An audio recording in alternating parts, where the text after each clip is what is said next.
Hello दोस्तों, एक बार फिर से आप लोगों का स्वागत है सॉफ्टवेयर इंजीनियरिंग के एक नए लेक्चर में। तो जैसा कि मैंने चैप्टर 1 के सारे टॉपिक्स कवर कर दिए हैं, तो मैं सोचा कि जब मैं सारे टॉपिक्स कवर कर दिया हूं, आप लोग को एक 8-9 मिनट की मल्टीपल वीडियो देखने से बढ़िया मैं एक वन शॉट बना देता हूँ चैप्टर 1 का, कि आप लोग एक वीडियो में ही सारा चैप्टर 1 ख़त्म कर दें।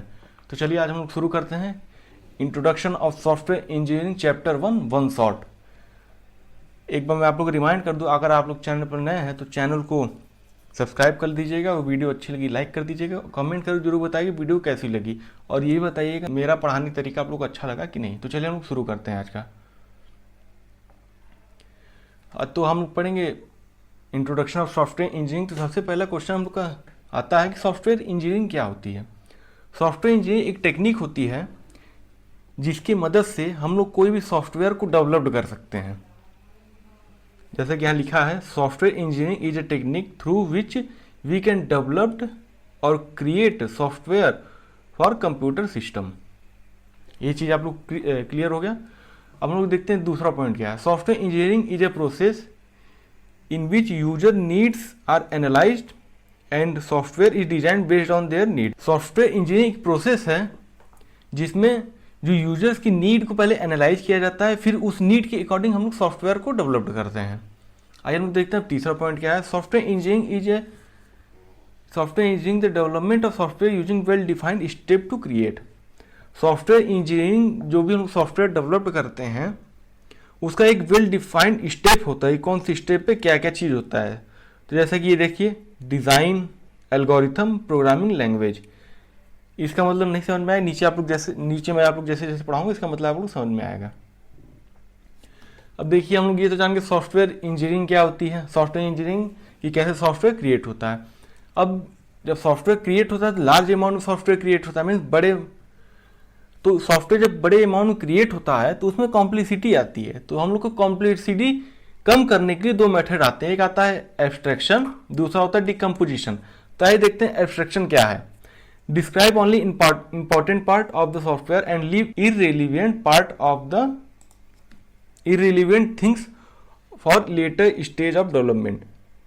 जो हम लोग का एब्स्ट्रैक्शन मेथड होता है उसमें क्या होता है, जो हम लोग का इंपॉर्टेंट पार्ट होता है उसको हम लोग पहले डेवलप कर लेते हैं, जो इररिलेवेंट पार्ट होता है उसको बाद में ध्यान देते हैं। मीन जो इंपॉर्टेंट पार्ट है पहले उसको डेवलप कर लो, फिर जो बचा है उसको बाद में। अब देखते हैं हम लोग डिकम्पोजिशन क्या होता है। Decomposition break down the software into a small number of modules where each module produce a well-defined independent task। ये हम लोग का होता है, जैसे एक सॉफ्टवेयर है, ठीक, उसको हम लोग छोटे छोटे मॉड्यूल्स में डिवाइड कर देते हैं। हर मॉड्यूल्स का एक अलग वर्क होता है। जैसे हम लोग बनाते हैं एक कैलकुलेटर, तो कैलकुलेटर उसको डिवाइड कर दिए कि एक प्लस रहेगा, एक माइनस रहेगा, एक डिवीजन रहेगा, एक परसेंटेज रहेगा, एक मीन्स जितने फंक्शन हो कैलकुलेटर के वो रहेगा। तो इससे क्या होता है, छोटे छोटे पार्ट में हम लोग मॉड्यूल क्रिएट कर देंगे जिससे छोटे छोटे में टास्क हम लोग का जल्दी होगा, और हर टास्क इंडिपेंडेंट है। मीन्स मीन्स जो डेवलप करेगा उसको आराम से डेवलप कर सकता है, मीन्स अलग अलग पार्ट्स को आराम से डेवलप कर सकता है। आइए हम लोग अब आगे बढ़ते हैं। अब process of purpose of software engineering. भाई हम लोग जानेंगे सॉफ्टवेयर इंजीनियरिंग क्या है, कॉम्प्लेक्सिटी रिड्यूस करने के लिए क्या क्या मेथड यूज होते हैं, और पर्पस क्या होता है सॉफ्टवेयर इंजीनियरिंग की, ये भी देख लेते हैं। To manage large software. कोई अगर आप सॉफ्टवेयर बनाते हैं तो बड़े अमाउंट में बनता है, मीन्स लार्ज अमाउंट में सॉफ्टवेयर बनता है। मैनेज लार्ज सॉफ्टवेयर मीन्स जो सॉफ्टवेयर हम लोग क्रिएट होता है वो बड़े अमाउंट पे बनता है। तो एक पर्पज ये रहता है। To manage the cost. अब भाई हम सॉफ्टवेयर तो क्रिएट करवा रहे हैं डेवलपर से, भाई हम लोग को पैसा भी तो देखना है, कितना पैसा बचा है, कितना क्या है, कितने अमाउंट तक लग जाए, कितने नहीं लगेगा। For better quality of management. Management जो डेवलपर हम लोग को क्रिएट कर रहा है उसके अंदर बेटर क्वालिटी है मैनेजमेंट की कि नहीं, सॉफ्टवेयर हम लोग का अच्छा आ सकता है कि नहीं। तो ये होता है हम लोग पर्पस होता है सॉफ्टवेयर इंजीनियरिंग का। अब हम लोग देखते हैं what is system software. System software क्या होता है। A system software is a set of interconnected component or element that work together to achieve a specific goal or purpose। जो हम लोग का सिस्टम होता है एक सेट ऑफ इंटरकनेक्टेड कंपोनेंट और एलिमेंट होता है जो कि एक साथ वर्क करके कोई स्पेसिफिक गोल को अचीव करते हैं। स्पेसिफिक गोल को अचीव करते हैं, ये हम लोग कहते हैं सिस्टम सॉफ्टवेयर। अब सिस्टम सॉफ्टवेयर चार तरह के होते हैं हम लोग के। पहला होता है हम लोग का open system. This system interact with environment by exchanging both matter and energy. ये सिस्टम इंटरेक्ट करता है इन्वायरमेंट साथ और एक्सचेंज करता है मैटर और एनर्जी को, जैसे लिविंग ऑर्गेनिज्म और कोई बिजनेस। ठीक, आता हम लोग अब हम लोग आता है close system. This system do not exchange matter with the environment but they can exchange energy, जैसे कि a shield container of gas, कोई कंटेनर हो गया, चिप्स ही हो गया, चिप्स के अंदर पैकेट है, यही हो गया। अब देखते हैं स्टैटिक सिस्टम क्या होता है। This system remain constant over time unless act upon bye an external force. एक बुक टेबल पे रखी हुई है, उसको जब हम लोग एक्सटर्नल फोर्स नहीं लगाएंगे तब तो हिलता नहीं, हम लोग स्टैटिक एनर्जी कह सकते हैं, हम लोग सॉरी स्टैटिक सिस्टम कह सकते हैं। अब हम लोग देखते हैं डायनामिक सिस्टम क्या होता है। A system that change over time due to internal और एक्सटर्नल इन्फ्लुएंस। इंटरनल और एक्सटर्नल फोर्स लगता है तो सिस्टम चलता है, जैसे कि हम लोग के कार हो गया कोई मोशन में। ठीक, हम लोग आगे बढ़ते हैं। अब हम लोग देखते हैं प्रोग्राम और सॉफ्टवेयर क्या होता है। हम लोग सॉफ्टवेयर इंजीनियरिंग में एक है और ये इंपॉर्टेंट है आप लोग के पेपर एग्जाम पर्पस से, सेमेस्टर एग्जाम पर्पस से बहुत इंपॉर्टेंट है, तो थोड़ा ध्यान लगा करिएगा। अब देखते हैं प्रोग्राम क्या होता है। A program is a set of instructions that a computer follow to perform a specific task or solve a particular problem. एक प्रोग्राम जो है हम लोग का सेट ऑफ इंस्ट्रक्शन होता है जो कि कंप्यूटर फॉलो करता है कोई स्पेसिफिक टास्क को परफॉर्म करने के लिए और कोई भी क्वेश्चन को सॉल्व करने के लिए, ये हम लोग का प्रोग्राम होता है। अब हम लोग देखते हैं सॉफ्टवेयर क्या होता है। Software refer to the collection of program data and related instruction that tell a computer how to operate or perform a specific task। जो हम लोग का सॉफ्टवेयर होता है कलेक्शन ऑफ प्रोग्राम डेटा और रिलेटेड इंस्ट्रक्शन होता है जो कि कंप्यूटर को बताया जाता है कि कंप्यूटर कैसे ऑपरेट और कोई भी स्पेसिफिक टास्क को परफॉर्म करे, तो हम लोग का होता है प्रोग्राम और सॉफ्टवेयर। हम लोग देखते हैं दो तरह के सॉफ्टवेयर होते हैं, पहला होता है सिस्टम और दूसरा होता है एप्लीकेशन। अब सिस्टम सॉफ्टवेयर क्या होता है? This types of software design to manage the control of hardware component of a computer. ये सॉफ्टवेयर डिजाइन किए जाते हैं कंप्यूटर के हार्डवेयर कंपोनेंट को कंट्रोल करने के लिए, जैसा कि विंडोज हो गया हम लोग का, मैक ओएस हो गया, ये सब आप लोग ऑपरेटिंग सिस्टम भी इसको कह सकते हैं, ओएस बेस्ट एग्जांपल इसका। एप्लीकेशन सॉफ्टवेयर क्या होता है? This are program design for the individual perform specific task such as browsering the internet, writing document and editing photos. ये बेसिकली जो एप्लीकेशन हम यूज करते हैं वो चीज़ होता है ये, जैसे एग्जांपल आप लोग दे सकते हैं गूगल क्रोम, मोजिला फायरफॉक्स, ये सब। आइए हम लोग अब आगे बढ़ते हैं और देखते हैं difference between software versus program की। जो मेन तो भाई हम लोग को यही है, लेकिन हम लोग को पेपर में पेज भी तो भरने हैं, इसलिए थ्योरी जरूरी है। पहले हम लोग देखते हैं प्रोग्राम क्या होता है। Development. Program are often developed by single developer. Program है सिंगल डेवलपर इसको डेवलप कर सकता है खुद के पर्सनल यूज के लिए। Size. A program can sometimes be as simple as single line of code. Program कभी कभी सिंगल लाइन भी हो सकता है, डबल लाइन भी हो सकता है और मल्टीपल लाइन भी हो सकता है, लेकिन ये पर्सनल सिंगल यूज के लिए है। पर्पस क्या है भाई इसका? Program are usually developed for personal use to perform a specific task. अब जैसे मैंने प्लस का बनाया कोई programme,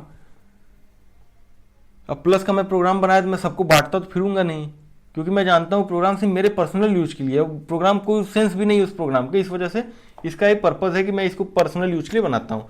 size and complexity. Program tends to be small in size and relatively simple. Program small size होते हैं और बहुत ईजी होते हैं, मीन सिंपल होता है। यूआई, इसमें आपकी यूआई का कोई ज़्यादा कोई रोल ही नहीं रहता, एक तरह से कह सकते हैं आप, मीन्स रहता है कोई विशेष रोल नहीं रहता। In the case of program the user interface may not be very important.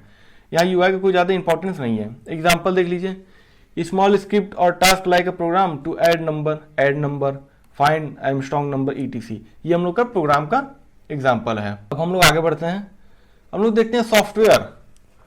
Software का डेवलपमेंट भाई लार्ज अमाउंट में ग्रुप ऑफ डेवलपर्स द्वारा सॉफ्टवेयर डेवलप किया जाता है। साइज, इसकी साइज बहुत बड़ी रहती है, प्रोग्राम से भी बड़ी रहती है इसकी साइज, क्योंकि इसमें कई लैक्स ऑफ कोड लिखना रहता है। पर्पस क्या है इसका? पर्पस होता है यूजुअली सब means all over world, commercial purpose, multiple users, means आप इसको all over the world use कर सकते हैं। इसका पर्पज ये रहता है। Size and complexity software product are generally large and complex involving multiple modules. ये साइज में बहुत बड़ा रहता है और कॉम्प्लेक्स भी रहता है। यूजर इंटरफेस, इसमें यूआई का बहुत बड़ा रोल रहता है। इसके एग्जांपल आप लोग देख सकते हैं, Microsoft office, database management system, web browser, ये इसका एग्जांपल्स है। आइए हम लोग अब आगे बढ़ते हैं। आइए अब हम लोग देखते हैं कि हाई लेवल लैंग्वेज क्या होता है। हाई लेवल लैंग्वेज या हाई लेवल लैंग्वेज प्रोग्रामिंग आप कह सकते हैं। हाई लेवल लैंग्वेज और programme language, high level language एक प्रोग्रामिंग लैंग्वेज है, ठीक, जो कि ईजी होता है ह्यूमंस के लिए रीड एंड राइट करने के लिए। They allow software engineer to create program without worrying too much about detail how computer work at the hardware level। ये सॉफ्टवेयर इंजीनियर्स को मतलब ये सॉफ्टवेयर इंजीनियर को अलाउ करता है कोई भी प्रोग्राम क्रिएट करने के लिए बिना ज़्यादा सोचे समझे कि कंप्यूटर में हार्डवेयर कैसे वर्क होता है, कि क्या होगा क्या नहीं। आइए हम लोग कुछ पॉइंट देख लेते हैं related to high level language. Less complicated, पहला पॉइंट है less complicated. You don't need to manage hardware detail with simplify coding compare to low level language, ठीक। और user friendly, high level language use word और symbol that resemble everyday language. High level language वो word और symbols का use होता है जो हम लोग के डेली पर्पस वे में यूज होते हैं, इसमें कोई टेंशन नहीं है। Work anywhere, program written in high level language can run on different types of computer making them portable across platform। Work anywhere का मीन ये कहीं कोई प्लेटफॉर्म पे वर्क कर सकता है, इसका कोई टेंशन नहीं है। चलिए हम लोग आगे बढ़ते हैं। अब देखते हैं हम लोग डीएफडी क्या होता है। What is DFD? डीएफडी क्या होता है? और DFD is a visual representation of how data move through an information system. DFD एक विजुअल रिप्रेजेंटेशन है कि कोई भी डेटा इंफॉर्मेशन सिस्टम में कैसे मूव करता है। आइए इसका दूसरा पॉइंट देखते हैं। It graphically represent the flow of data है। बेसिकली एक ग्राफिकली रिप्रेजेंट करता है फ्लो ऑफ डेटा को, कि जैसे कोई भी सिस्टम में कोई भी डेटा जब स्टोर करते हैं उसका ग्राफिकली रिप्रेजेंटेशन होता है, कैसे भी कोई डेटा स्टोर या कॉपी पेस्ट होता है। आइए हम लोग आगे बढ़ते हैं। अब देखते हैं डीएफडी के कंपोनेंट कुछ होते हैं। आइए हम लोग उसके बारे में जान लेते हैं। पहला है एक्सटर्नल एंटिटी, जिसका कुछ सिंबल इस तरह का रहता है। इसमें हम लोग का जो इनपुट है और आउटपुट दोनों स्टोर भी होता है। एक चीज ध्यान रखिएगा इसके बारे में, इसमें इनपुट भी स्टोर कर सकते हैं और इसमें आउटपुट भी स्टोर कर सकते हैं, ठीक। अब तो डेटा फ्लो, ये हम लोग का डेटा फ्लो हो गया। प्रोसेस और बबल, प्रोसेस और बबल बेसिकली सर्कल है, ये हम लोग का प्रोसेस और बबल हो गया। डेटा स्टोर, डेटा स्टोर का हम लोग का कुछ इस तरह रहता है, ये या फिर ये कह सकते हैं आप, ये हम लोग का डेटा स्टोर हो गया। आइए मैं आप लोग को इसके बारे में कुछ बता देता हूँ, इन चारों के बारे में। ये एक्सटर्नल एंटिटी है जिसमें कि डेटा हम लोग का मतलब इसमें हम लोग यूजर्स भी हो सकते हैं, ठीक। ये डेटा फ्लो है कि ये बताता है कि डेटा कैसे फ्लो होता है। ये प्रोसेस है कि जो जैसे कोई यूजर कुछ इनपुट दिया, वहां से डेटा फ्लो हुआ, फिर आया प्रोसेस पे, वहां वो प्रोसेस वो चेक करेगा डेटा स्टोर में है कि नहीं, कि डेटाबेस में है कि नहीं, फिर वहां से फिर डेटा फ्लो होकर यूजर को बताएगा हाँ है कि नहीं है। तो ये हम लोग को होता है कंपोनेंट ऑफ डीएफडी। आइए हम लोग अब रूल्स देख लेते हैं। कुछ रूल्स होता है जो कि डीएफडी को क्रिएट करने में हम यूज करते हैं। Each process should have at least one input and one output।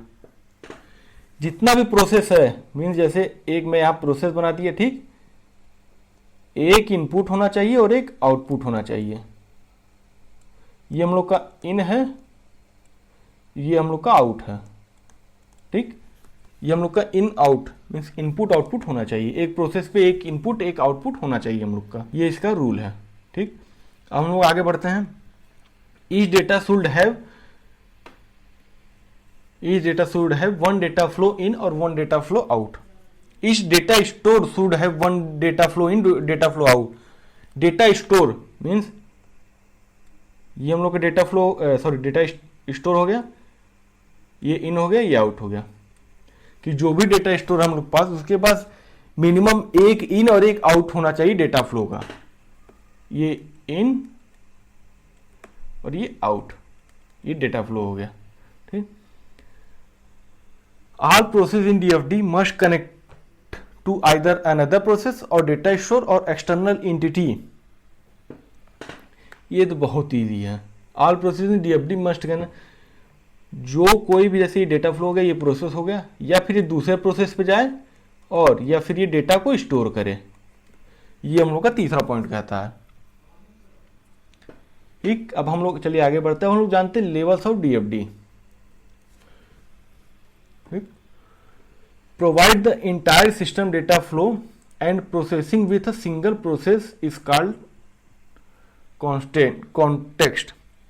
Provide the entire system data flow, सारे सिस्टम को डेटा फ्लो प्रोवाइड करते हैं और प्रोसेस करता है विथ सिंगल प्रोसेस, वो हम लोग का होता है जीरोथ लेवल डीएफडी, और इसको हम लोग कॉन्टेक्स्ट भी कहते हैं। अगर आप लोग के एग्जाम में आ गया व्हाट इज कॉन्टेक्स्ट, तो आप लोग समझ जाइए कि ये जीरो लेवल डीएफडी का ही है, इसको ही पूछा जा रहा है। मैं एक प्यारा सा डायग्राम बनाकर आपको दिखा देता हूँ कि ये जीरोथ लेवल डीएफडी कैसा रहता है। ठीक, थोड़ा गौर फरमाइएगा। ये हम लोग को हो गया एक्सटर्नल एंटिटी,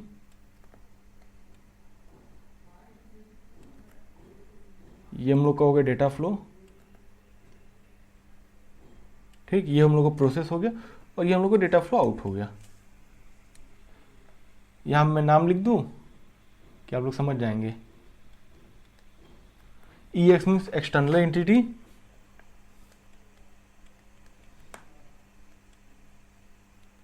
ये DF लिख दे रहा हूं डेटा फ्लो, ये लिख दे रहा हूं DFO mean data flow out. ये हम लोग का हो गया जीरोथ लेवल डीएफडी। ठीक, देखिएगा ये हम लोग का एक्सटर्नल एंटिटी हो गया। ठीक, ये हम लोग डेटा फ्लो और प्रोसेस। तो जीरोथ लेवल डीएफडी क्या है कि कोई भी मीन्स डीएफडी हो उसमें हम लोग का एक प्रोसेस होना जरूरी है, तो ये हम लोग का जीरोथ लेवल डीएफडी ये कहता है। अब हम लोग फर्स्ट लेवल डीएफडी देखते हैं क्या होता है। More detail version of the previous level that include the database और and various important unit. Zeroth level DFD से ये लेटेस्ट वर्जन आप लोग कह सकते हैं इसको। इसका भी मैं आप लोग को फिगर बना के बहुत बेहतरीन तरह समझाता हूँ। ये हम लोग का हो गया एक्सटर्नल एंटिटी, ये हम लोग का डेटा फ्लो हो गया, ये हम लोग का प्रोसेस, फिर ये हम लोग का प्रोसेस। अब यहाँ पे हम लोग का डेटा होगा स्टोर,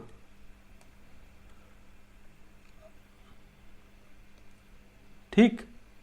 अभी डेटा स्टोर में जो यूजर्स चाहिए मिल गया तो ठीक है, अगर नहीं मिला तो हम लोग यूजर बता देंगे भैया ये चीज़ नहीं मिला। तो ये आप लोग देख सकते हैं ये फर्स्ट लेवल डीएफडी है जो कि जीरो लेवल से ज़्यादा डिटेल्ड है। अब हम लोग देखते हैं अप्रोच कि सॉफ्टवेयर इंजीनियरिंग अप्रोच क्या होते हैं। फंक्शन ओरिएंटेड डिज़ाइन FOD, ये दो होते हैं, फंक्शन ओरिएंटेड डिज़ाइन और ऑब्जेक्ट ओरिएंटेड डिज़ाइन, ये दो होते हैं। तो हम लोग यहाँ देखेंगे फंक्शन ओरिएंटेड डिज़ाइन क्या होता है। तो फंक्शन ओरिएंटेड डिज़ाइन, तो हम लोग देखेंगे the FOD means function oriented design.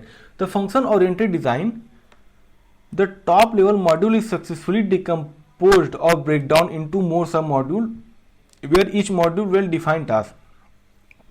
यहां मैंने ब्रेक डाउन क्यों लिखा है इसका मैं आप लोगों को मतलब बताता हूं। तो इसमें बेसिकली यही कहा है कि जो हम लोग का जो टॉप लेवल मॉड्यूल है मीन्स जो हम लोग का वर्क है, मीन्स जो हम लोग सॉफ्टवेयर क्रिएट करने का वर्क है उसको हम लोग छोटे छोटे सब मॉड्यूल में डिवाइड कर देते हैं। हर मॉड्यूल का एक अलग डिफाइंड टास्क होता है कि आपको ये करके ये करना है, ठीक। तो देखिए ये हम लोग का एक टास्क हो गया जो कि 100%, एक ये 50%, इसके भी दो, एक ये हो गया 50%, इसके भी दो। अब दोनों को मान लेते हैं 25-25% है।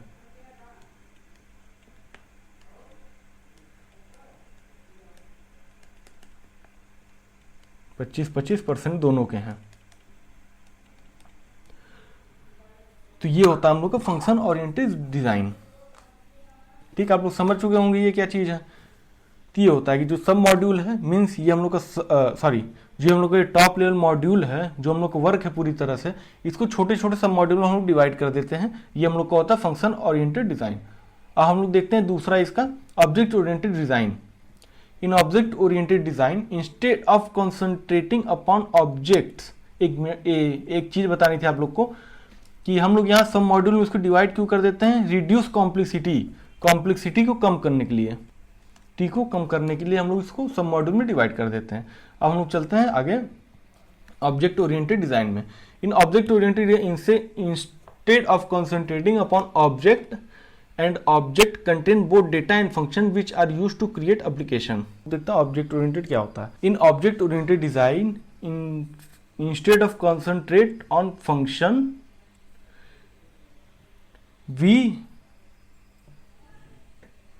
We concentrate on object. हम लोग फंक्शन छोड़ के हम लोग ऑब्जेक्ट पे कंसंट्रेट करते हैं, क्योंकि ऑब्जेक्ट डेटा और फंक्शन दोनों को होल्ड किए रहता है। मीन्स ऑब्जेक्ट में ही डेटा और फंक्शन रहते हैं जो कि यूज होते हैं कोई भी एप्लीकेशन क्रिएट करने के लिए। मीन्स ऑब्जेक्ट ओरिएंटेड डिजाइन हम लोग का क्या होता है, हम लोग फंक्शन पे कॉन्सेंट्रेट करने की जगह हम लोग ऑब्जेक्ट पे करते हैं, जो कि ऑब्जेक्ट कंटेन करता है डेटा और फंक्शन को, जो कि यूज होते हैं अब कोई भी एप्लीकेशन क्रिएट करने के लिए। अब हम लोग देखते हैं इसका दूसरा पॉइंट क्या है। Object oriented design the entire system as a view, जो कि पूरा इंटायर सिस्टम हम लोग का रहता है उसको एज अ ऑब्जेक्ट हम लोग देखा जाता है, तो ये हम लोग का होता है ऑब्जेक्ट ओरिएंटेड डिजाइन। तो वन शॉट आप लोग देख ही लिए होंगे, वन शॉट चैप्टर 1 का कैसा था। अगर आप लोग की वीडियो अच्छी लगी तो कमेंट करके जरूर बताइएगा। और हाँ, यहाँ तक अगर आप लोग वीडियो देखें तो थैंक यू फॉर वॉचिंग। मिलते हैं नेक्स्ट वीडियो में, तब तक के लिए ध्यान रखिएगा।